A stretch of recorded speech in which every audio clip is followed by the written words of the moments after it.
नमस्कार, आज की बात में आपका स्वागत है। आज कांग्रेस और बीजेपी के बीच काले कपड़ों को लेकर जबरदस्त घमासान देखने को मिला। कांग्रेस ने आज काले कपड़े पहनकर ब्लैक फ्राइडे मनाया। कांग्रेस के नेता महंगाई और बेरोजगारी के खिलाफ काले कपड़े पहनकर सड़कों पर उतरे। कांग्रेस ने प्रोटेस्ट का ड्रेस कोड एडवांस में ब्लैक रखा था। सभी नेताओं से काले कपड़े पहनकर आने को कहा गया था। राहुल गांधी भी सुबह सुबह प्रेस कॉन्फ्रेंस में सफेद शर्ट पहनकर आए, लेकिन कुछ ही मिनटों बाद जब सड़क पर मार्च के लिए उतरे तो काले कपड़े पहने हुए थे। सोनिया गांधी और प्रियंका भी ब्लैक ड्रेस कोड पहनकर प्रोटेस्ट में शामिल हुई। मल्लिकार्जुन खड़गे तो काली लुंगी पहनकर और काला साफा बांधकर आए थे। शाम को अमित शाह ने इस काले रंग को एक बड़ा इशू बना दिया। अमित शाह ने याद दिलाया कि आज 5 अगस्त का दिन है। कांग्रेस ने आज जानबूझकर काले कपड़े पहने क्योंकि इसी दिन नरेंद्र मोदी ने अयोध्या में भगवान श्री राम के मंदिर की पहली ईंट रखी थी। और इसके थोड़ी देर बाद योगी आदित्यनाथ ने कहा कि कांग्रेस ने आज के दिन काले कपड़े पहनकर जो प्रदर्शन किया वो राम भक्तों का अपमान है, सुप्रीम कोर्ट का अपमान है।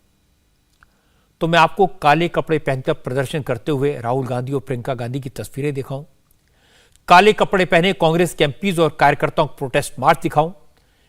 इससे पहले आपको सुनवाता हूं कि अमित शाह ने आज इन काले कपड़ों के बारे में क्या कहा।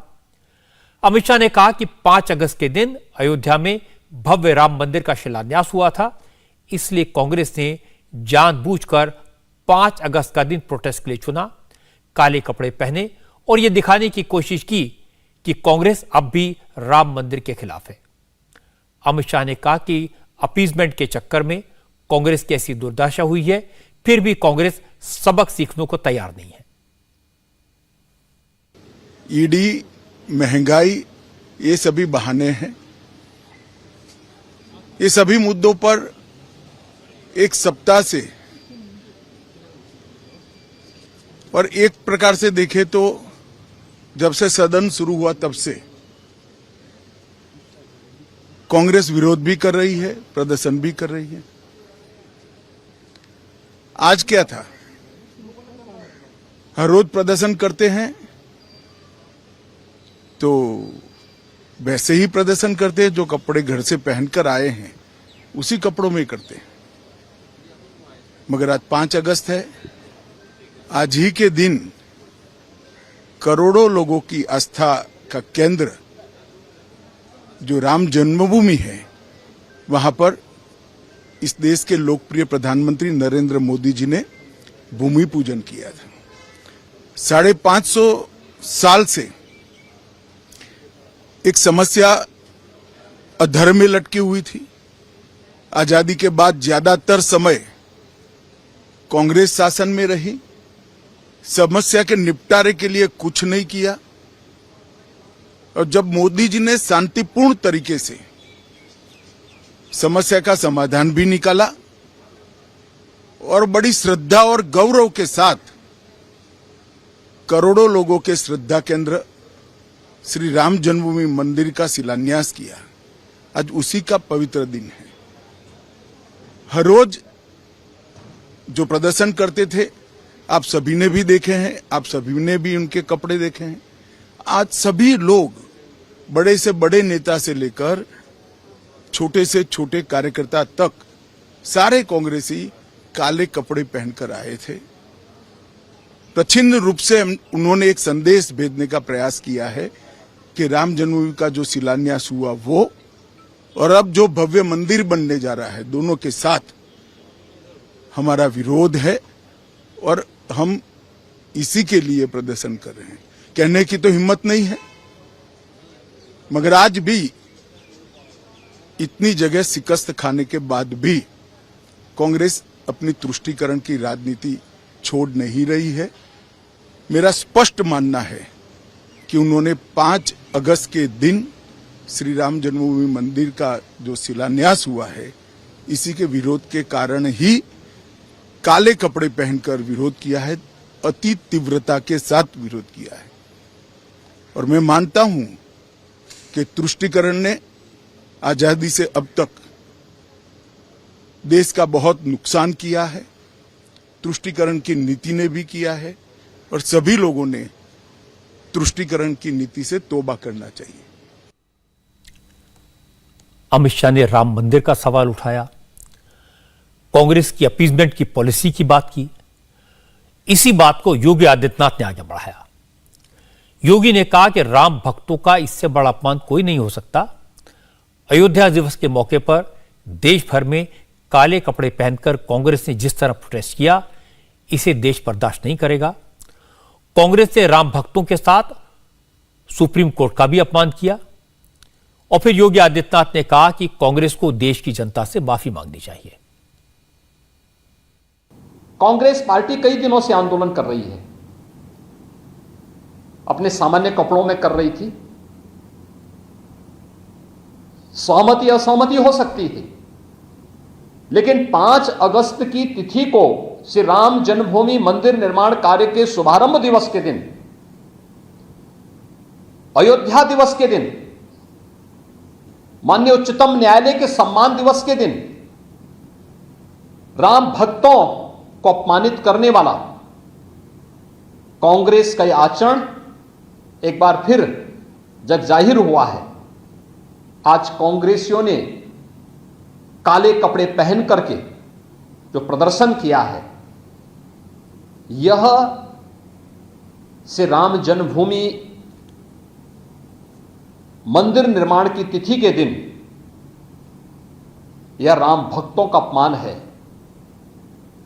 अयोध्या दिवस का अपमान है, भारत के लोकतंत्र का अपमान है, भारत की न्यायपालिका के सम्मान का अपमान है। कांग्रेस के इस कृत्य की हम निंदा करते हैं और कांग्रेस पार्टी जिस प्रकार का आचरण कर रही है, मुझे लगता है कोई भी भारत का आस्थावान व्यक्ति कांग्रेस के इस आचरण का समर्थन नहीं कर सकता है। यह राम भक्तों का अपमान है। कांग्रेस पार्टी को अपने इस कृत्य के लिए देश की जनता से माफी मांगनी चाहिए। इस प्रकार के कृत्य को इस देश कतई स्वीकार नहीं कर सकता।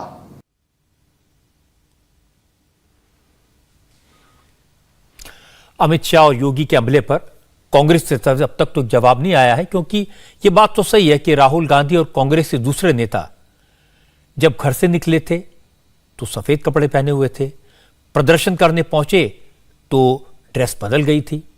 राहुल गांधी भी व्हाइट शर्ट की बजाय ब्लैक पैंट और शर्ट में नजर आए। तो इसका जवाब देना तो थोड़ा सा मुश्किल होगा, लेकिन ये सही है कि अमित शाह और योगी ने कांग्रेस की दिन भर की मेहनत पर पानी फेर दिया। हालांकि कांग्रेस के नेताओं ने, मैं कहूंगा कि आज मेहनत बहुत की थी।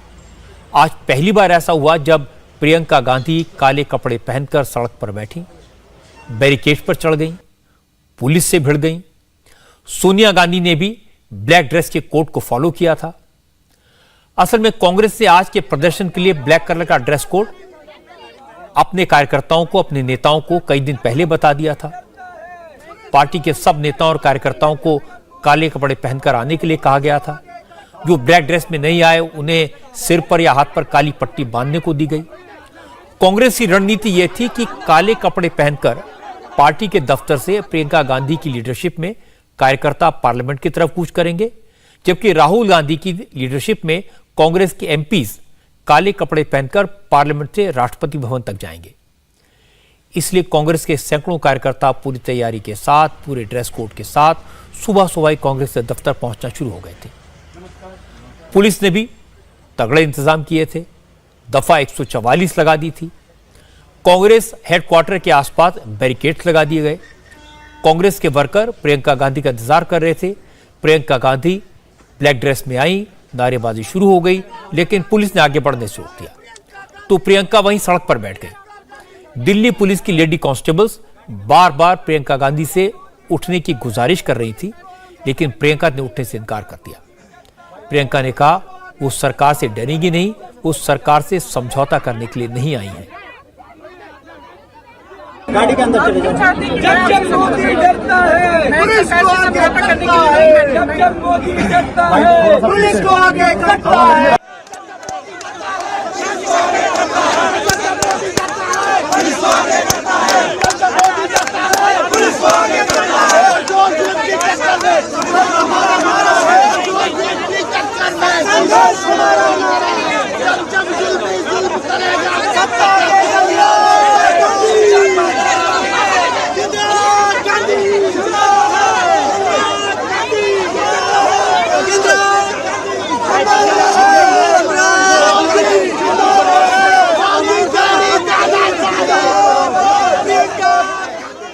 कांग्रेस के कार्यकर्ता नारेबाजी कर रहे थे, जब जब सरकार डरती है पुलिस को आगे करती है।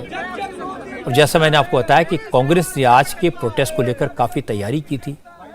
कांग्रेस दफ्तर में गैस सिलेंडर लाए गए थे। मकसद ये दिखाना था कि मोदी सरकार के राज में गैस का सिलेंडर बहुत महंगा हो गया है। प्रियंका गांधी, अशोक गहलोत समेत कई नेता सिलेंडर के साथ प्रोटेस्ट कर रहे थे। एक तरफ नेता गैस सिलेंडर लेकर चल रहे थे, दूसरी तरफ 24 अकबर रोड के सामने कांग्रेस की कार्यकर्ताओं ने सड़क पर ईंट के चूल्हे बना दिए और वहीं खाना बनाना शुरू कर दिया। कांग्रेस के नेताओं का कहना था कि पहले उज्ज्वला योजना के नाम पर गरीबों को गैस सिलेंडर दिए गए, फिर दाम इतने बढ़ा दिए गए कि लोग मजबूरी में एक बार फिर चूल्हे पर खाना बनाने को मजबूर होना पड़ा। कांग्रेस ने इल्जाम लगाया कि सब्जियां और तेल इतना महंगा है कि अब सब्जी पानी में पकानी पड़ रही है। इस बीच प्रियंका गांधी आगे बढ़ी और वो बैरिकेड्स को क्रॉस करने लगी। पुलिस की तमाम रिक्वेस्ट के बाद भी प्रियंका ने बैरिकेड्स पार कर लिया और उसके बाद वो सड़क पर बैठ गई। जब बातचीत से काम नहीं चला तो पुलिस ने प्रियंका गांधी को दूसरे कार्यकर्ताओं की तरह उठाकर जबरदस्ती गाड़ी में बैठाया। इसके बाद प्रियंका जब गाड़ी में बैठ गई तब पुलिस ने चैन की सांस ली। पुलिस की गाड़ी में बैठकर प्रियंका गांधी ने कहा वो तो महंगाई के मुद्दे पर सरकार की आंख खोलने के लिए प्रदर्शन कर रही थी, लेकिन सरकार पुलिस की ताकत के बल पर उन्हें अपनी बात कहने से रोक रही है। इनको लगता है कि जितने भी इनके विपक्ष में जो कुछ कहता है उनको ये दबा सकते हैं, और इनको ये लगता है कि दबाने के बाद ऐसे अपनी फोर्स दिखाने के बाद हम चुपचाप से समझौता करके बस में बैठ जाएंगे इनके साथ। तो क्यों करें हम तो एक मकसद से है ना यहाँ। हमारा मकसद ये है कि हम इनके मंत्री कह रहे हैं इनको महंगाई नहीं दिखती, तो हम पीएम हाउस तक चल के महंगाई दिखाना चाहते हैं, गैस का सिलेंडर दिखाना चाहते हैं जो आज कोई खरीद नहीं सकता है। इतनी महंगाई है, चाहे गरीब हो चाहे मिडिल क्लास के हो, सब तरस रहे हैं, सब तड़प रहे हैं, और कोई कुछ ना बोले। उनके लिए महंगाई तो है नहीं। उन्होंने तो पूरी देश की संपत्ति, मोदी जी ने पूरे देश की संपत्ति अपने दोस्तों को दे दी है, उन पे कभी कोई कार्रवाई नहीं है। 2-4 लोग रईस हो गए हैं, उनके महल बने हुए हैं, लेकिन जो आम जनता है वो तरस रही है, तड़प रही है। ये ठीक है क्या? उनको महंगाई इसलिए नहीं दिखती, उनके लिए है ही नहीं, उनके पास पैसा ही पैसा है। प्रियंका गांधी ने उसी मुद्दे पर फोकस किया जिसको लेकर कांग्रेस का प्रदर्शन था। उनकी सारी बातें महंगाई, बेरोजगारी को लेकर थी, लेकिन राहुल गांधी ने अपनी आदत के मुताबिक सारा इशू बदल दिया। बात महंगाई पर करनी थी, सवाल बेरोजगारी पर उठाने थे, लेकिन राहुल गांधी ने हमेशा की तरह बात शुरू की डेमोक्रेसी से, लोकतंत्र से। प्रोटेस्ट शुरू करने से पहले ही राहुल गांधी, अशोक गहलोत, जयराम रमेश और के वेणुगोपाल ने मीडिया से बात की। राहुल ने शुरू में ही बड़े सरकास्टिक अंदाज में रिपोर्टर से पूछा, क्या आप लोग देश में डिक्टेटरशिप का मजा ले रहे हैं? डेमोक्रेसी के मर्डर को देख रहे हैं? कैसा लग रहा है? इसके बाद राहुल ने कहा कि देश में लोकतंत्र की मौत हो चुकी है, अब भारत में 4 लोगों की डिक्टेटरशिप है। How are you enjoying the onset of dictatorship in India? Are you enjoying it? लोकतंत्र की जो मौत हो रही है उसके बारे में क्या लगता है आपको? क्या महसूस हो रहा है कि जो इस देश ने 70 साल में बनाया उसको 8 साल में खत्म कर दिया गया है? आज हिंदुस्तान में लोकतंत्र नहीं है, आज हिंदुस्तान में 4 लोगों की डिक्टेटरशिप है। अब आपसे पहले राहुल गांधी कहते थे कि देश में नरेंद्र मोदी और अमित शाह की तानाशाही चल रही है, लेकिन आज उन्होंने कहा 4 लोगों की डिक्टेटरशिप चल रही है, 4 लोगों की तानाशाही चल रही है। अब नाम उन्होंने किसी का नहीं लिया, तो 2 कौन और जुड़ गए ये तो कांग्रेस के नेता भी नहीं समझ पाए। लेकिन चूंकि राहुल ने कहा देश में लोकतंत्र की मौत हो चुकी है, तो इसका जवाब तुरंत आया। संसदीय कार्य मंत्री प्रहलाद जोशी ने कहा देश में तानाशाही किसने की ये सब जानते हैं। राहुल देश में लोकतंत्र की हत्या की बात कह रहे थे, लेकिन पहले वो अपनी पार्टी की तरफ देखें जो एक ही परिवार की पार्टी बनकर रह गई है। तानाशाही कौन किया था सब पता है। ये तो पहले एक गांधी विचारधारा बोलने के लिए महात्मा गांधी का ये वंशज नहीं है, ये तो नकली गांधी है। तो नकली गांधी के बारे में क्या बोलना है जी, तो नकली गांधी और नकली विचारधारा है, इसीलिए ऐसे बोलते हैं। इमरजेंसी में कौन हत्या किया था और उनके पार्टी में लोकतंत्र है क्या? जिन लोगों ने उनके पार्टी में चुनावित अध्यक्ष को, इलेक्टेड प्रेसिडेंट के लिए मांग किया, उन लोगों को क्या किया है ये लोग? तो इसीलिए इसमें कोई अर्थ नहीं। Law is taking its course और we never interfere in the process of law and after due clearance of the they approached the court said inquiry can go on. At that time this is going on, they should cooperate. BJP के नेता कहते हैं कि जिस दिन से enforcement directorate ने राहुल गांधी और सोनिया गांधी को पूछताछ के लिए बुलाया, उसी दिन से कांग्रेस सड़क पर उतर आई है। लेकिन हैरानी की बात यह है कि कांग्रेस ने इसको महंगाई और बेरोजगारी के मुद्दे पर फोकस करने के लिए ट्विस्ट देने की कोशिश की थी, लेकिन राहुल गांधी ने जो मीडिया से बात की उसमें वो महंगाई और बेरोजगारी पर कम बोले। उनका फोकस मोदी और आरएसएस पर ज्यादा था। राहुल ने कहा कि देश में हर संस्था में आरएसएस ने अपने आदमी बिठा दिए हैं, हर इंस्टीट्यूशन पर आरएसएस ने कब्जा कर लिया है, इसलिए सरकार बेलगाम हो गई है। वो सब जो इंस्टीट्यूशंस हैं वो सब के सब सरकार को पूरा सपोर्ट दे रहे हैं। क्यों? क्योंकि सरकार ने अपने लोग इंस्टीट्यूशंस के अंदर बैठा रखे हैं। हिंदुस्तान का आज हर इंस्टीट्यूशन इंडिपेंडेंट नहीं है। हिंदुस्तान का हर इंस्टीट्यूशन आज आरएसएस के कंट्रोल में है। आरएसएस का एक व्यक्ति हर इंस्टीट्यूशन में बैठा है। तो हम एक राजनीतिक पार्टी से नहीं लड़ रहे हैं, हम हिंदुस्तान के पूरे इंफ्रास्ट्रक्चर के खिलाफ लड़ रहे हैं। जब हमारी सरकार होती थी, इंफ्रास्ट्रक्चर न्यूट्रल रहता था, हम इंफ्रास्ट्रक्चर को कंट्रोल नहीं करते थे। 2 राजनीतिक पार्टियों की लड़ाई होती थी, 3 राजनीतिक पार्टियों की लड़ाई होती है। आज इंफ्रास्ट्रक्चर सरकार का पूरा एक पार्टी के साथ है। फाइनेंशियल इंफ्रास्ट्रक्चर उनके साथ है। अगर कोई दूसरी पॉलिटिकल पार्टी को सपोर्ट करना चाहे, उस पर ईडी लगा दी जाती है, सीबीआई लगा दी जाती है, धमकाया जाता है, डराया जाता है। तो फाइनेंशियली मोनोपोली है बीजेपी की, आरएसएस की, इंस्टीट्यूशनली मोनोपोली है।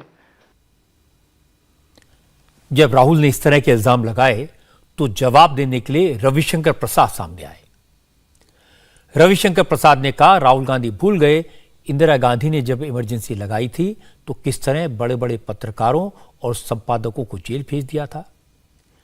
रविशंकर प्रसाद ने याद दिलाया कि देश की आम जनता कांग्रेस के साथ नहीं है, कांग्रेस को सपोर्ट नहीं कर रही है, इसीलिए राहुल गांधी देश में लोकतंत्र खत्म होने की बात कहते हैं। राहुल गांधी जी, आपने लोकतंत्र पर आज बहुत ही शर्मनाक बात कही है, गैर जिम्मेदाराना बात कही है।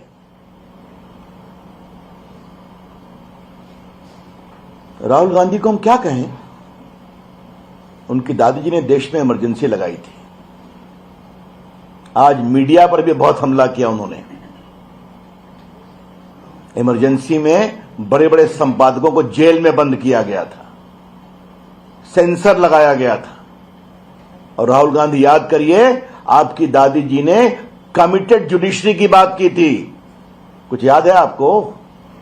लोकतंत्र की नसीहत हमें देते हैं। आपकी अगुवाई में कांग्रेस पार्टी बार बार हारती है। कांग्रेस पार्टी को अगर जनता वोट नहीं देती है तो कृपया करके लोकतंत्र पर क्यों आप ठीकरा फोड़ते हैं राहुल गांधी? रविशंकर प्रसाद कह रहे हैं कि जनता कांग्रेस को वोट नहीं दे रही, इसलिए राहुल गांधी फ्रस्ट्रेशन में लोकतंत्र की मौत की बात कह रहे हैं। आज सुबह जब राहुल गांधी हिटलर शाही की बात कर रहे थे, उस वक्त भी उनसे पूछा गया, मोदी को देश की जनता ने चुना है, वो तो चुनाव जीतकर देश के प्रधानमंत्री बने हैं, 2 बार चुनाव जीते हैं। तो राहुल ने कहा, चुनाव तो हिटलर भी जीतता था, सारी संवैधानिक संस्थाएं उनके अंडर में दे दो, वो भी चुनाव जीतकर दिखा देंगे। हिटलर भी चुनाव जीत के आया था। हाँ, हिटलर भी चुनाव जीत जाता था। हिटलर चुनाव कैसे जीतता था? हिटलर चुनाव ऐसे जीतता था कि जर्मनी के पूरे इंस्टीट्यूशंस उसके हाथ में थे। उसके पास एसए थी, पैरामिलिट्री फोर्स थी, उसके पास पूरा का पूरा ढांचा था। मुझे पूरा का पूरा ढांचा दे दो, फिर मैं दिखाऊंगा आपको कैसे इलेक्शन जीता जाता है।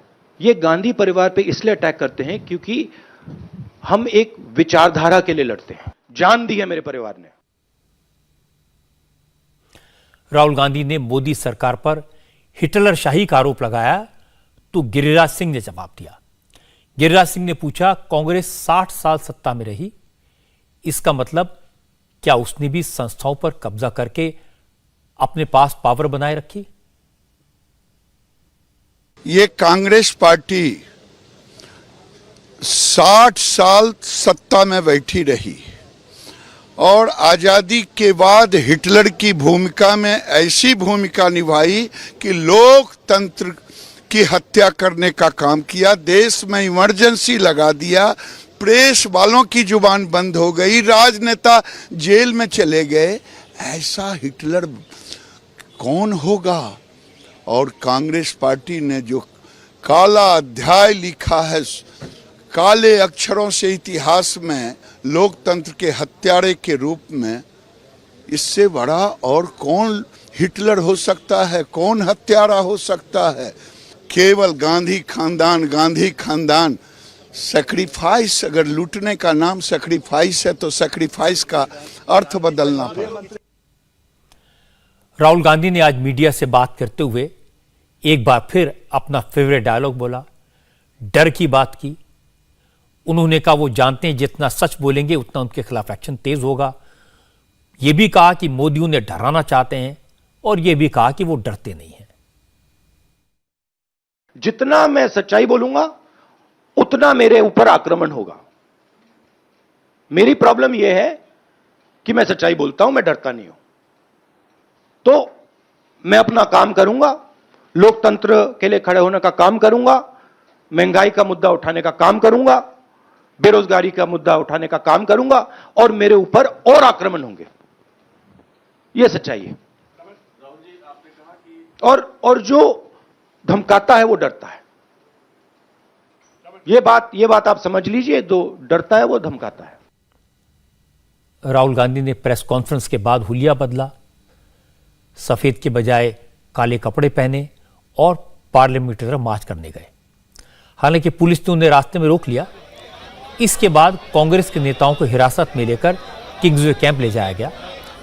कांग्रेस के ज्यादातर एमपीज भी पार्लियामेंट में भी काले कपड़े पहनकर गए थे। कांग्रेस के सांसदों ने पार्लियामेंट के गेट पर नारेबाजी की और इस प्रोटेस्ट में सोनिया गांधी भी शामिल हुई।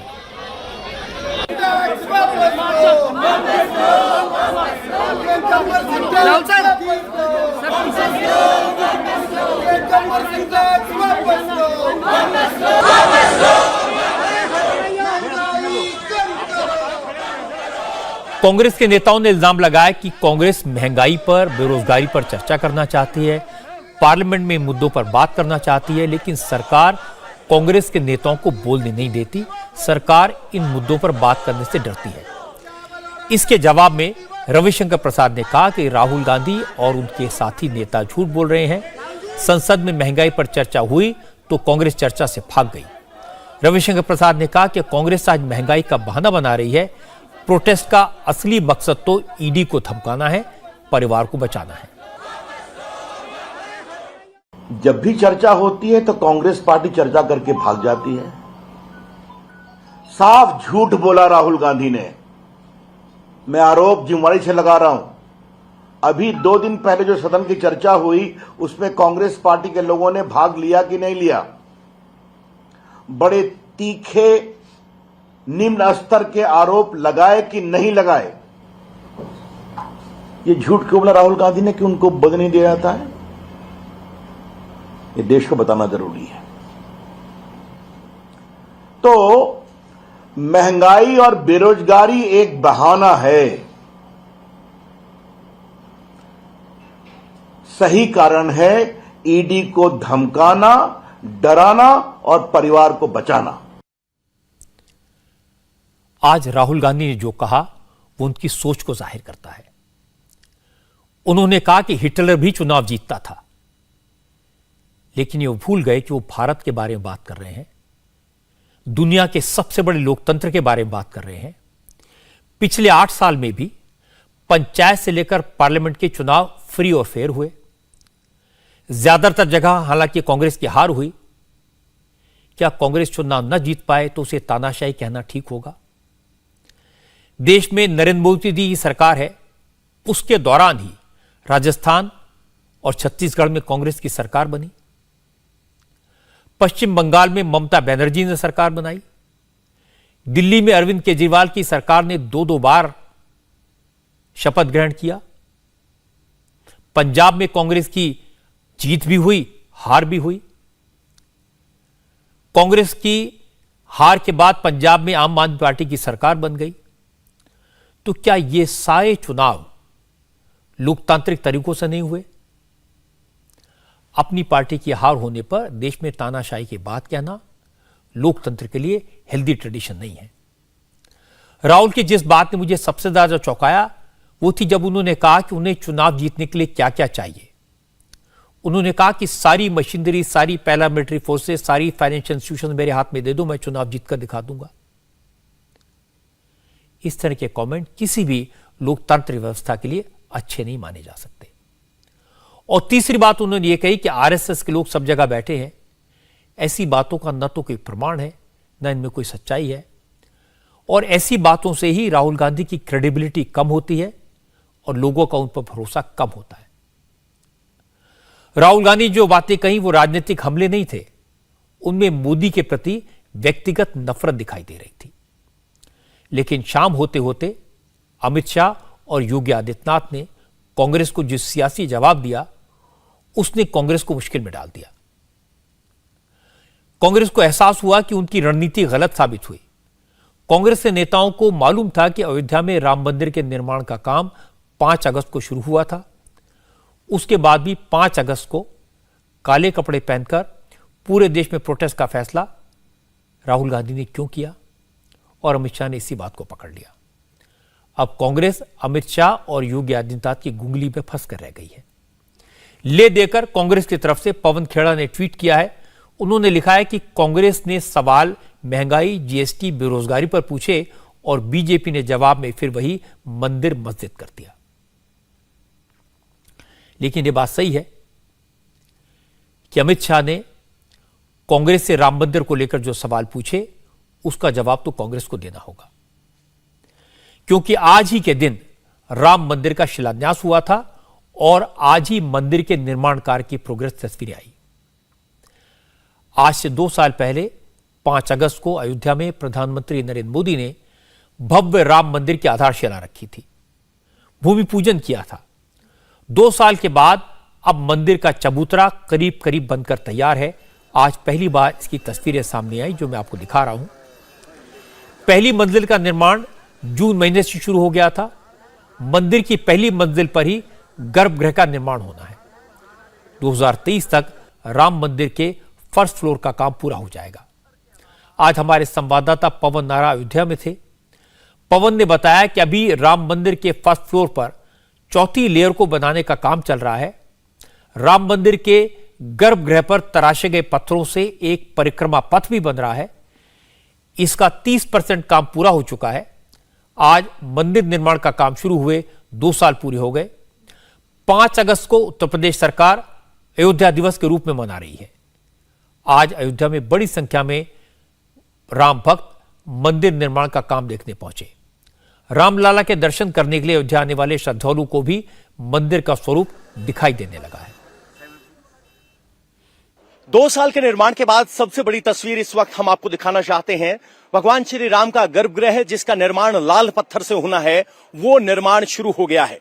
चूंकि राफ्ट का एक बड़ा हिस्सा या कहें कि फ्लिंथ का एक बड़ा हिस्सा तैयार हो गया है, तो जहां आप ध्वज देख रहे हैं उसके नीचे जो आप लाल पत्थर देख पा रहे हैं, ये वही लाल पत्थर है जिससे इस पूरे मंदिर का निर्माण होना है। और जहां ये ध्वज है वहीं भगवान श्री राम का गर्भगृह होगा, जहां श्री रामलला विराजेंगे, यानी कहें कि आप बेस बनना शुरू हो गया है। अब यहां से 3 तल का भगवान श्री राम का मंदिर होगा और शिखर होगा 161 मीटर ऊपर। यानी जब आप अयोध्या में होंगे तो अयोध्या के कई किलोमीटर दूर से आपको भगवान श्री राम की ध्वजा नजर आएगी। श्री राम जन्मभूमि पर जो प्लिंथ का निर्माण हो रहा है, जिस पर पूरा मंदिर टिका होगा, वो इस तरह के ग्रेनाइट के पत्थर से बनाया जा रहा है। ये 5 बाय 2 बाय 3 का पत्थर है और जिसमें आप ये छेद देख रहे हैं, इस छेद में एक ब्लॉक आएगा पत्थर का, जो इससे ऊपर वाले पत्थर को इस पत्थर से कनेक्ट करेगा। यानी इस मंदिर निर्माण में किसी भी तरह के पत्थर के अलावा किसी भी लोहे का इस्तेमाल नहीं हो रहा है और इस मंदिर का निर्माण 1000 साल के लाइफ स्पैन को ध्यान में रखते हुए किया जा रहा है। जो शिखर बनेगा प्रभु श्री राम के मंदिर का, उसमें जरूर तांबे की पत्तियों का इस्तेमाल होगा, लेकिन इस पूरे मंदिर के निर्माण में किसी भी तरह के लोहे का इस्तेमाल नहीं है। और बहुत नीचे से इस मंदिर के लिए एक राफ्ट तैयार किया गया है, यानी कंक्रीट को कंप्रेस करते हुए एक बड़ी कृत्रिम चट्टान बनाई गई है, जिस पर यह पूरा मंदिर टिका होगा। गर्भगृह के परिक्रमा क्षेत्र का निर्माण पूरा होने के बाद गर्भगृह की कोठरी का निर्माण शुरू होगा। राम मंदिर बनाने का काम श्री राम जन्मभूमि तीर्थ क्षेत्र ट्रस्ट की निगरानी में चल रहा है। ट्रस्ट के सदस्यों का कहना है कि जनवरी 2024 तक रामलला अपने गर्भगृह में विराजमान हो जाएंगे। 17,000 कर्नाटक ग्रेनाइट स्टोन से प्लिंथ बनाने का काम प्रारंभ किया। आज ये प्लिंथ के निर्माण का काम 90% पूरा है। अगस्त में ये 100% पूरा हो जाएगा। साथ ही साथ जो बंसी पहाड़पुर के तरासे गए पत्थर से नागर शैली के भव्य दिव्य मंदिर के निर्माण का काम है, वो भी पिछले 1 जून को पूज्य योगी आदित्यनाथ जी के कर कमलों से प्रारंभ हो चुका है। ये सिंह द्वार है, जहां आप खड़े हैं यहीं से सिंह द्वार, ये पूर्व दिशा से लोग आएंगे। सिंह द्वार के माध्यम से प्रवेश करते हुए आगे जो पताका दिखाई पड़ रही है, उस पताका का स्थान ही भगवान का जन्म स्थान है। वहां पर जाएंगे, वहां भगवान का विग्रह का दर्शन करेंगे। 16 फीट ऊपर चढ़ना पड़ेगा, सीढ़ियों के जरिए चढ़ना पड़ेगा। जो नहीं चढ़ सकते हैं उनके लिए परकोट, चूंकि मंदिर में हम लोहा नहीं लगा रहे हैं, परकोटे में हमने लिफ्ट की व्यवस्था किया है। परकोटे की लंबाई कितनी होगी कुल, जो इस पूरे परिसर को कवर करेगी? लगभग 8 एकड़ क्षेत्र में परकोटा सहित मंदिर का निर्माण हो रहा है। 8 एकड़ के बाहर, जिसको यात्री सुविधा केंद्र कह रहे हैं हम, और मार्ग आदि लेकर के कुल 18 एकड़ भूभाग होगा, जिसमें हम यात्री सुविधा केंद्र के साथ साथ ये मंदिर का 8 एकड़ का परकोटा, अन्य मार्ग, ये सब बना सकेंगे। हम 2023 दिसंबर तक भगवान को यहाँ विराजित करने की कोशिश करेंगे। पहला तल दिसंबर 2023 तक तैयार, निश्चित तैयार हो जाएगा। उसके बाद जो जिस अनुसार मुहूर्त मिलेगी, वो प्राण प्रतिष्ठा का काम। राम मंदिर के निर्माण का काम टाटा कंसल्टिंग इंजीनियर्स की निगरानी में हो रहा है। टाटा के प्रोजेक्ट मैनेजर ने बताया कि अपर प्लिंथ के लिए पत्थरों की 5 लेयर लगाई गई हैं, वो काम पूरा हो गया है। बीके शुक्ला ने कहा कि राम मंदिर के ग्राउंड फ्लोर पर 1,70,000 घन फीट पत्थर लगने हैं। इनमें से 1 लाख घन फीट पत्थर प्रोजेक्ट स्पॉट पर पहुंच चुके हैं। ओवरऑल जो प्रोग्रेस हम लोग यहाँ पे देख रहे हैं, वो 30 से 35% के लगभग हो गया फिजिकल प्रोग्रेस, जब हम पूरी फाउंडेशन और प्लिंथ और सबकी बात करें ओवरऑल। और इंडिविजुअल की बात करें तो हमारा फाउंडेशन का कार्य पूरा हो गया है। प्लिंथ लेवल का काम 82% हमारा पूरा हो गया है। अपर प्लिंथ का काम पूरा कर लिया हमने। वो 5 लेयर में जो महापीठ का जो काम होना था, वो 5 लेयर में 237 पत्थर लगने थे और 237 पूरे लग चुके हैं, पूरे कंप्लीट हो गए।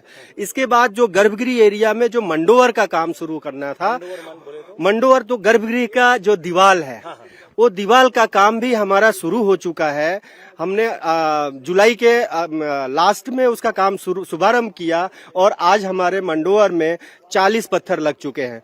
मैं ऐसा कह सकता हूं कि जो बंसी पहाड़पुर स्टोन है हमारा ग्राउंड फ्लोर पे 1,70,000 घनफुट लगने हैं, जिसमें 1 लाख घनफुट करीब हमारे पत्थर हमारे को साइट पे मिल गए हैं और उसमें से 6,000 घनफुट पत्थर लग चुके हैं। राम मंदिर के काम में लगे लोग ये कहते हैं कि 500 साल से राम भक्त जिस क्षण का इंतजार कर रहे थे वो आने वाला है। उनका टारगेट तो यह है कि जनवरी 2024 तक मंदिर के निर्माण का काम पूरा कर लिया जाए और मकर संक्रांति के दिन यानी 14 जनवरी 2024 को राम भक्तों के लिए मंदिर को खोल दिया जाए। ट्रस्ट के लोगों का पूरा भरोसा है कि तय वक्त पर काम पूरा हो जाएगा और 2026 में भव्य राम मंदिर बनकर सबके सामने होगा। अयोध्या में राम मंदिर के शिलान्यास के अलावा 5 अगस्त के दिन एक और बड़ा काम हुआ था। 5 अगस्त 2019 को नरेंद्र मोदी की सरकार ने जम्मू कश्मीर से आर्टिकल 370 को खत्म कर दिया था। आर्टिकल 370 को खत्म हुए आज 3 साल पूरे हो गए। आज इस मौके पर कश्मीर के नौजवानों ने तिरंगा फहराकर जश्न मनाया और महबूबा मुफ्ती जैसे नेताओं ने प्रोटेस्ट करके अपना विरोध जताया। जो बात दिल्ली में राहुल गांधी ने कही, लगभग वही बात महबूबा मुफ्ती ने श्रीनगर में कही। महबूबा ने भी कहा कि मोदी ने देश में लोकतंत्र खत्म कर दिया है। बीजेपी ने पहले कश्मीर का झंडा छीना, तिरंगा फहराया, अब तिरंगे की जगह भगवा फहराएंगे। आज महबूबा मुफ्ती की पार्टी पीडीपी ने श्रीनगर में आर्टिकल 370 हटाने के खिलाफ प्रोटेस्ट किया। महबूबा मुफ्ती और उनकी पार्टी के कई लीडर्स आज श्रीनगर में पीडीपी के ऑफिस पर इकट्ठा हुए और नारेबाजी की।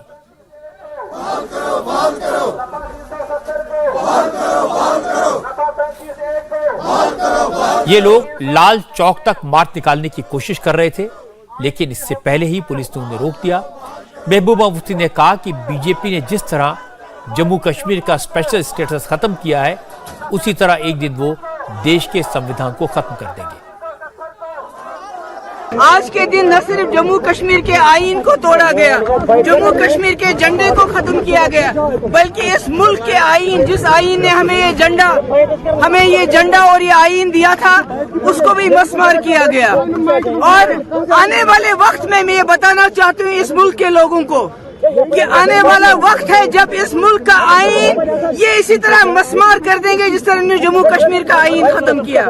जिस आईन की बुनियाद सेक्युलरिज्म पे और जमहूरियत पे है, उसको खत्म करके यहाँ एक मजहब का मुल्क बनाएंगे।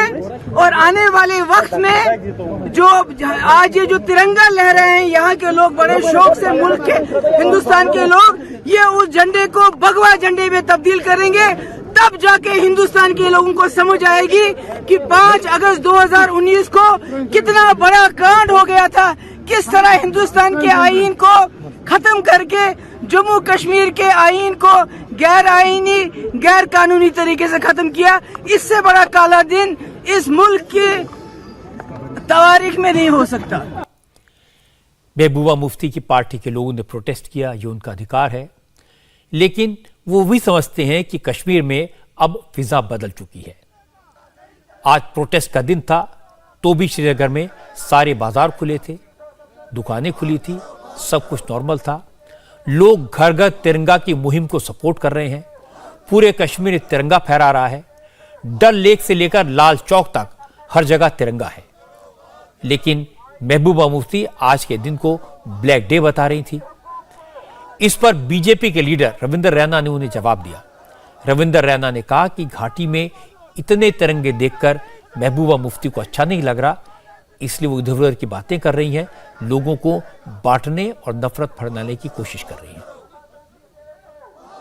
पूरे देश की तरह जम्मू कश्मीर में भी आजादी का अमृत महोत्सव बड़े शान से मनाया जा रहा है और चारों दिशाएं जो जम्मू कश्मीर की हैं वो तिरंगे झंडों से लहरा रही हैं, जिससे महबूबा मुफ्ती जी को तकलीफ हो रही है और वो भयभीत हो रही हैं।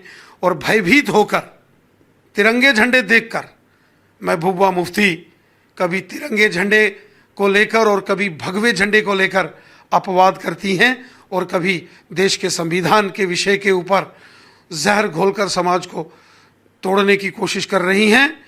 अच्छा होगा अगर इस आज़ादी के अमृत महोत्सव में खुद महबूबा मुफ्ती भाग लेकर अपने घर की छत के ऊपर वो तिरंगा झंडा लगाएं। भयभीत होने की उनको जरूरत नहीं है। महबूबा के अलावा उमर अब्दुल्ला ने भी आर्टिकल 370 हटाए जाने का विरोध किया। उमर अब्दुल्ला ने अपनी पार्टी के नेताओं के साथ मीटिंग की और साफ साफ कहा कि 5 अगस्त 2019 को जो कुछ हुआ वो उन्हें आज भी मंजूर नहीं है। लेकिन इसके बाद उनकी पार्टी की तरफ से एक ट्वीट किया गया जिसमें कहा गया कि मीटिंग से लौटते समय फारूक अब्दुल्ला को हाउस अरेस्ट कर लिया गया है। हालांकि जम्मू कश्मीर पुलिस ने फारूक अब्दुल्ला को हाउस अरेस्ट किए जाने वाले दावे को पूरी तरह से खारिज कर दिया, रिजेक्ट कर दिया। पुलिस ने कहा यह अफवाह है, इसमें कोई सच्चाई नहीं है। लेकिन उमर अब्दुल्ला ने कहा कि वो अपनी लड़ाई जारी रखेंगे और आर्टिकल 370 को फिर से वापस लाने की हर संभव कोशिश करेंगे। बीजेपी के नेता कविंदर गुप्ता ने कहा कि महबूबा मुफ्ती और उमर अब्दुल्ला जैसे लीडर्स जिस बात को लेकर विरोध कर रहे हैं वो सरासर बेईमानी है। कविंदर गुप्ता ने कहा कि कुछ लोग पाकिस्तान का एजेंडा चलाने की कोशिश कर रहे हैं लेकिन वो कामयाब नहीं होंगे। आज जम्मू कश्मीर पुलिस ने कहा कि हालात में काफी सुधार हुआ है। अब न हड़ताल होती है, न स्कूल बंद होते हैं, न पत्थरबाजी होती है और न ही ऐसी घटनाओं में लोगों की जान जाती है। जम्मू कश्मीर पुलिस का कहना है कि पिछले 3 साल में लॉ एंड ऑर्डर से जुड़ी घटनाओं में 88% की कमी आई है। जम्मू कश्मीर के एडीजीपी विजय कुमार ने कहा कुछ सियासी पार्टियां भले ही लोगों को भड़काने की कोशिश करें लेकिन कश्मीर की आवाम अपने जो बदलाव हुआ है उसे देख रही है। पब्लिक को इसमें हम देते हैं, क्रेडिट देते हैं कि पुलिस सिक्योरिटी फोर्स मिलकर, एडमिनिस्ट्रेशन मिलकर जो माहौल बनाया है पिछले 3 साल में, जिसमें सबसे बड़ी बात यह है कि पिछले 3 साल में पुलिस सिक्योरिटी फोर्स की फायरिंग में कोई सिविलियन नहीं मरा है। उससे पहले बहुत मरता था लॉ ऑर्डर में, और सिक्योरिटी फोर्स के लॉ ऑर्डर में कोई किसी को लॉस नहीं हुआ है। और हम लोग जहां देखते हैं कि पहले फ्रीक्वेंटली हड़ताल होता था, ये दुकान बंद होता, मार्केट, बच्चे सफर करते, स्कूल कॉलेज बंद होता था, वो सारे बंद हो गया है। हुर्रियत वाले की कॉल बंद होता था, ये सारे बंद हो गया। जो फ्यूनरल होता था टेररिस्ट मरने के बाद, उसमें हजारों में लोग आते थे, पूरा वो बंद हो गया। उससे रेडिकलाइजेशन बंद हो गया, जो ग्लोरिफिकेशन था टेररिस्ट का बंद हो गया है। इनकाउंटर साइट पर जो स्टोन पेल्टिंग होता था जिसमें कि कोलेटरल डैमेज होता था, ये सारे इंसिडेंट बंद हो गया। इससे एक अच्छा माहौल बन रहा है। इसमें पब्लिक आवाम को, टेररिस्ट को और पाकिस्तान का मंशा को समझना चाहिए। इसी ढंग से सिक्योरिटी फोर्स पुलिस को, एडमिनिस्ट्रेशन को सहयोग देना चाहिए कि शांति बनाए रहे। एडीजीपी ने जो कहा उसकी तस्दीक जम्मू कश्मीर के नौजवानों ने भी की। आज ही श्रीनगर में एक इंटरनेशनल लेवल के फुटबॉल स्टेडियम का उद्घाटन हुआ है। श्रीनगर में काफी पुराना एक स्टेडियम था। इसी बख्शी स्टेडियम को अपग्रेड करके इंटरनेशनल फुटबॉल स्टेडियम बनाया गया है। इस स्टेडियम का कंस्ट्रक्शन फीफा के नियमों और स्टैंडर्ड के मुताबिक हुआ है, इसलिए यहां इंटरनेशनल लेवल के फुटबॉल टूर्नामेंट की मेजबानी की जा सकती है। इस स्टेडियम पर 44 करोड़ रुपए खर्च हुए हैं। रिसेंटली जो भी इंडोर का इनाग्रेशन हुआ या इस बख्शी स्टेडियम का इनाग्रेशन हुआ, बहुत खुश हो रहे हैं कि हमें स्पोर्ट्स को प्रमोट हो रहा है जे.एंड.के में। बहुत अच्छी बात है, क्योंकि पिछले 3 या 4 साल की पहले की बात करें, यहाँ पे कोई इवेंट नहीं हो रहा था, कोई एक्टिविटी नहीं हो रहा था। हम बहुत खुश है कि हम यहाँ पे अब स्पोर्ट्स इम्प्रूव हो रहा है। पिछले 3 सालों को देखकर अगर बात करें तो स्पोर्ट्स में बहुत ज़्यादा बदलाव आई हैं। बहुत ज़्यादा गवर्नमेंट हमें फैसिलिटीज़ दे रही हैं, हर तरफ के बच्चे आ रहे हैं, हर डिस्ट्रिक्ट खेल रही है, हर डिस्ट्रिक्ट को फैसिलिटीज़ मिल रही हैं स्पोर्ट्स में आने की। पहली बार हम खेलते थे तो ऐसा हमें प्लेटफॉर्म नहीं मिलता था खेलने के लिए। आज हमारे पास बारामूला में भी बहुत सारी जगहों पे आज क्लब्स खोले गए हैं, वॉलीबॉल के इंडोर स्टेडियम्स हैं हमारे पास। हम अच्छी तरह प्रैक्टिस भी कर सकते हैं और अपनी गेम सुधार भी सकते हैं। पहले ये ऐसा नहीं था, तो मतलब देखने को मिल रहा है बहुत बड़ा स्टेडियम है। लाइक इधर अगर प्रैक्टिस कोई करेगा बच्चा फुटबॉल की या कोई और गेम की, लाइक इंशाल्लाह वो लोग इंटरनेशनल्स में गोल्ड ले आ सकते हैं। मतलब बहुत ज़्यादा बड़ी बात है कश्मीर में ऐसा स्टेडियम होना। मैं आपको जम्मू कश्मीर के लेफ्टिनेंट गवर्नर मनोज सिन्हा की बात सुनाता हूं। सिन्हा ने कहा कि जम्मू कश्मीर में जो बदलाव हो रहा है उसे पूरी दुनिया देख रही है, लेकिन जिन लोगों को दिखाई नहीं देता उन्हें नौजवानों की बात सुन लेनी चाहिए। हर क्षेत्र में जम्मू कश्मीर ने एक लंबी छलांग लगाई है, चाहे वो ई गवर्नेंस हो, स्टार्टअप्स हो। और मैं कह सकता हूं कि आज दुकानें खुली हैं, ट्रैफिक चल रहा है। वो दिन चले गए जब 100 दिन बंद हुआ करते थे, दुकानें नहीं खुलती थीं, स्कूल कॉलेज बंद हो जाते थे। मैं समझता हूं कि अब यहाँ का युवा स्टोन पेल्टिंग की जगह मुझे लगता है कि अब स्मार्टफोन लेकर के काम करना चाहता है, स्टार्टअप की ओर बढ़ना चाहता है। एक बड़ा बदलाव हुआ है और सबसे जो बड़ा बदलाव मैं मानता हूं कि देश भर के लोगों में एक नया विश्वास कायम हुआ है और इसी कारण पिछले 7 महीने में 1 करोड़ 10 लाख से ज़्यादा टूरिस्ट जम्मू कश्मीर में आए हैं। तो शांति है, समृद्धि आ रही है और मैं समझता हूं कि विकास के रास्ते जम्मू कश्मीर अब आगे बढ़ चुका है। एक नया जम्मू कश्मीर प्रधानमंत्री जी के कारण बनने जा रहा है। तेलंगाना के शमशाबाद में 3 दिन पहले टीआरएस की म्युनिसिपल कॉरपोरेशन ने जिस जगह पर मस्जिद को गैर कानूनी बनाकर गिराया था, उसी मस्जिद को टीआरएस की सरकार ने आज फिर बनवाना शुरू कर दिया। आज उसी जगह पर फिर से मंदिर की नींव रख दी गई, माफ कीजिएगा, मस्जिद की नींव रख दी गई। टीआरएस की सरकार ने 72 घंटे के अंदर मस्जिद को फिर से बनाने की मंजूरी दे दी। आज टीआरएस के लोकल एमएलए प्रकाश कौड़ के साथ मुस्लिम समाज के कई लोग वहां पर मेहराब लेकर गए, मस्जिद की सिंबॉलिक नींव रखी।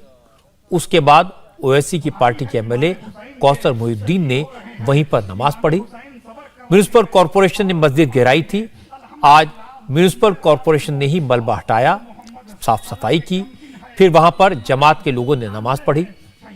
टीआरएस के लोकल कॉरपोरेटर जहांगीर खान ने कहा कि जिन लोगों ने मस्जिद को इलीगल बताकर गिरवाया, जिन लोगों ने इलाके में माहौल खराब करने की कोशिश की, उनके खिलाफ एक्शन जरूर होना चाहिए। आज हम लोग यहां से 10 बजे निकले, 10 बजे निकल के स्पॉट पे गए, मेहराब शरीफ लेके गए हम लोग। वहां से रेडीमेड मेहराब बनाकर वहां लेके जाके मेहराब पूरा एरिया साफ करके मेहराब लगा के पवित्र से जैसा जिस तरह नमाज मस्जिद में पढ़ी जाती है उससे अच्छा नमाज पढ़े, हमारे हिंदुस्तान के अमन के लिए दुआ करे। ये जो कार्रवाई इलीगली हुई, 100% इलीगल कार्रवाई हुई, उसके ऊपर 100% तो हमारे सीएम साहब 100% उसके ऊपर एक्शन लेंगे। जो कसूर करे है, जो इतना माहौल को ख़राब करे है, उनको 100% तो कसूरवार है, उनके ऊपर एक्शन लेना ज़रूरी है ना सब, ज़रूरी है। इंशाल्लाह एक्शन होगा उनके ऊपर। जो एरिया में जो मस्जिद शहीद हो गई, आज से आबाद हो गई मस्जिद, वहाँ 5 टाइम की नमाज आज से चालू हो गई। पश्चिमी उत्तर प्रदेश के अमरोहा में कल रात सरकारी गौशाला में 61 गायों की मौत हो गई। पता चला कि सारी गायें हेल्दी थी, स्वस्थ थी। सुबह गायों को चारा डाला गया था और उसके बाद गायों के मरने का सिलसिला शुरू हुआ। जानकारी यह सामने आई कि गायों की मौत जहरीला चारा खाने से हुई है। पुलिस को लगता है कि चारे में जहर था। ये अमरोहा के सांतलपुर गांव की उसी गौशाला की तस्वीरें हैं जो गायों की सेवा के लिए बनी है, लेकिन यही गौशाला गायों की कब्रगाह बन गई। रात के अंधेरे में ये कर्मचारी गौ सेवा में नहीं, मरी हुई गायों को दफनाने के काम में लगे। गौशाला में ही गड्ढा खोदा गया, उसमें मरी हुई गायों को डाला गया, ऊपर से नमक छिड़ककर मिट्टी से पाट दिया गया। गौशाला में बनी इस सामूहिक कब्र में 1-2 नहीं 61 गायों को दफना दिया गया।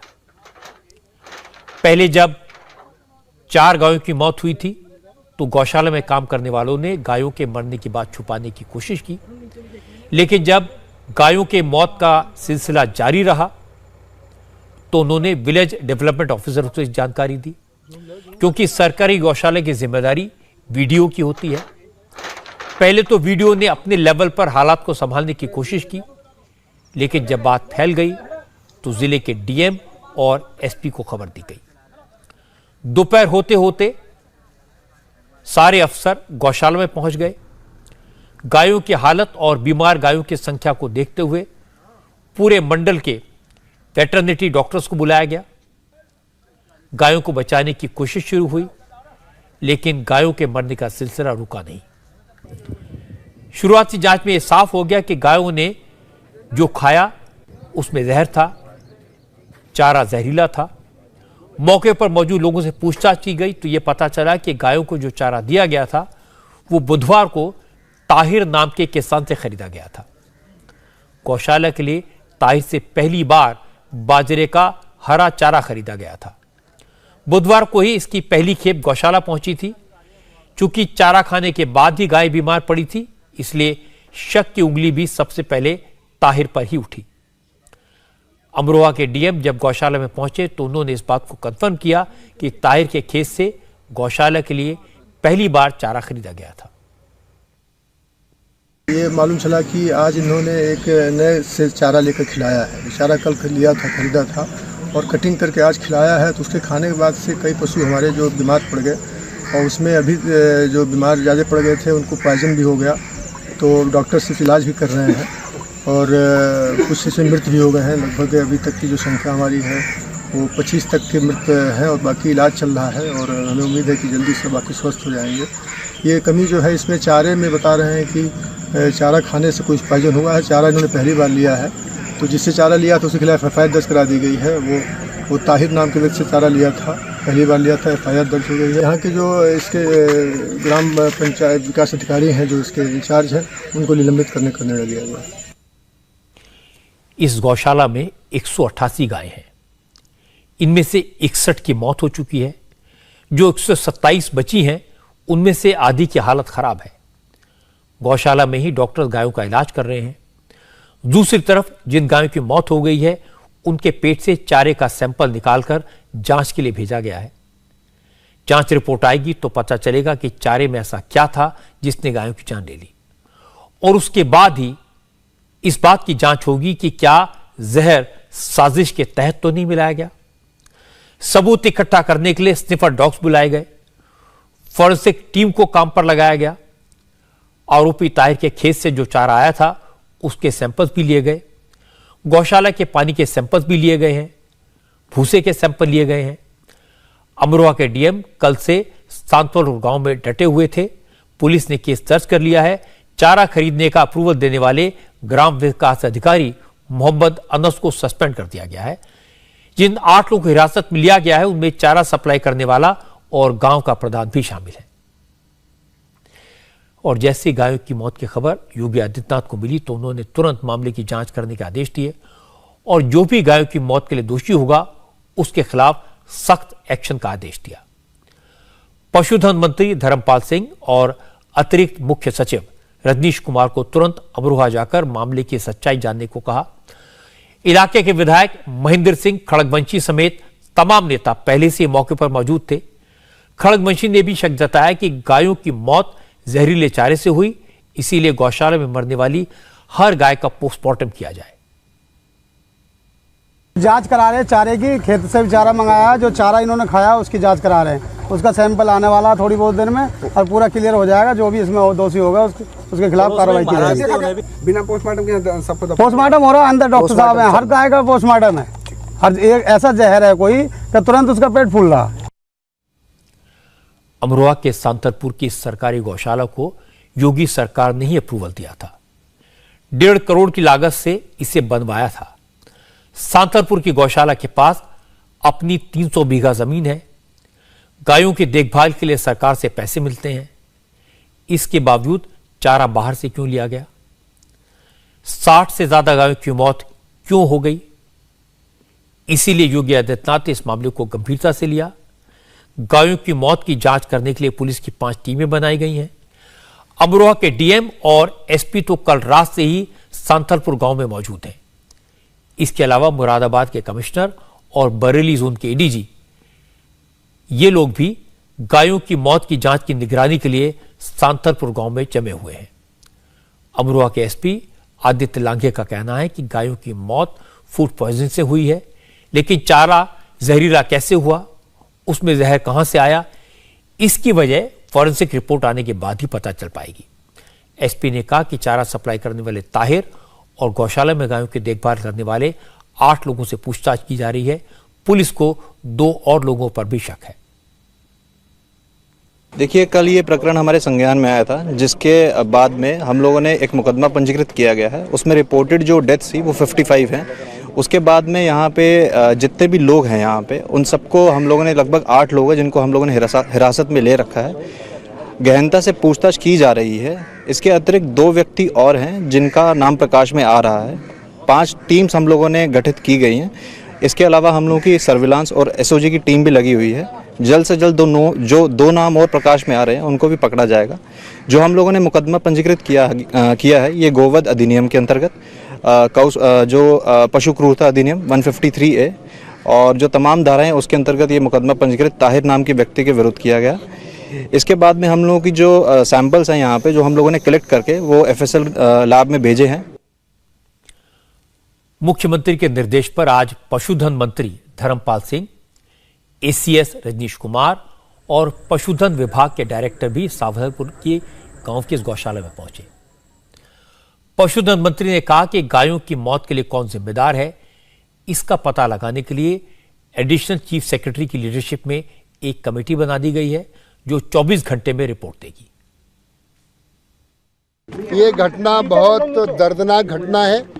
माननीय मुख्यमंत्री जी ने इसका संज्ञान लिया है। रात ही मुझे फोन पर कहा कि हम घटना स्थल पर जावें। हमारे साथ अपर मुख्य सचिव डॉक्टर रजनीश दुबे और कमिश्नर DM हमारे डायरेक्टर, ये विभिन्न स्तर के अधिकारी यहाँ हैं।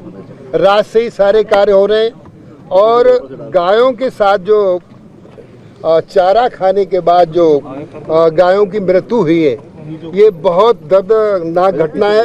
इसके लिए एक जांच कमेटी बना दी गई है डॉक्टर रजनीश दुबे की अध्यक्षता में, जिसमें डायरेक्टर है, कमिश्नर है, ये 3 अधिकारी जांच करके रिपोर्ट देंगे। इसके बाद जो रिपोर्ट का रिजल्ट आएगा तब कड़ी कार्रवाई की जाएगी। जो भी जिस स्तर पर दोषी होगा बख्शा नहीं जाएगा। प्राथमिक तौर पर कौन दोषी? अब जांच कमेटी तय करके रिजल्ट आज शाम तक रिजल्ट आ जाएगा। गौशाला के पास काफी जगह थी लेकिन उसके बावजूद भी चारा बाहर से खरीदा जा रहा है। देखिए, इसके लिए व्यवस्था, चारा तो बाहर से लेना ही पड़ेगा, जब तक है नहीं तब तक। सैकड़ों बीघा जमीन है नहीं, इसके लिए आज कमिश्नर से बात हुई है, उन्होंने घास इत्यादि का बोना शुरू कर दिया। योगी आदित्यनाथ की सरकार ने गौहत्या कानून को सख्ती से लागू किया। गायों की बेहतर देखभाल के लिए पूरे प्रदेश में गौशालाएं बनवाई, चारागाह बनवाए। गाय पालने वाले किसानों को हर महीने एक गाय के 900 रुपए दिए जाते हैं। बजट में गौशालाओं के लिए करीब 1000 करोड़ रुपए का प्रावधान किया गया। गोरखपुर के गोरक्षपीठ में योगी आदित्यनाथ खुद गायों की सेवा करते हैं, तो इसलिए यह बताने की जरूरत तो नहीं है कि योगी गाय की सेवा और संरक्षण को लेकर कितने गंभीर हैं। तो भी अगर यूपी में सरकारी गौशाला में इतनी बड़ी संख्या में गायों की मौत हो जाए तो यह बहुत ही गंभीर मामला है।